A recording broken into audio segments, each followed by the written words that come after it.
Iguru Ogosaganwa asensemo ya uthaya asanekia nigo arengire goitwa niga mocho monene bwo banyanyimbo asogota IMOKIA EGETAMBOKERO nanya nabo niga buria serikali gotiga kubagosereria nakwanike namba bwetu bosibole asogokora chinkwana asinsemo that William Ruto has not commented about the attack on the ACK Witima Church on Sunday.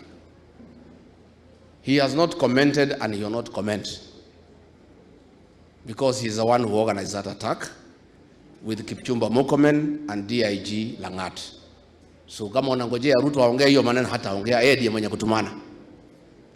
And that attack was an assassination attempt by government. Na tunashangaa, niliuliza Kanja on his face, wewe ndio mkuu ya polisi. Polisi ndio walipiga kanisa. Unasema tunataka to report. How do you report police to the police?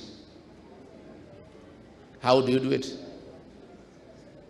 There is a squad, a killer squad called Sierra of 12 people iko hapo Nairobi under the regional commander wa Nairobi anaitwa Colin Seda.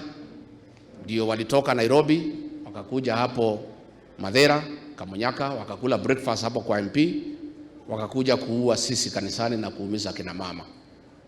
So we are saying hiyo watu kama mtawashika mwashike, kama hamtaki pia ni sawa, but we have said that enough is enough and people of Kenya cannot be intimidated anymore.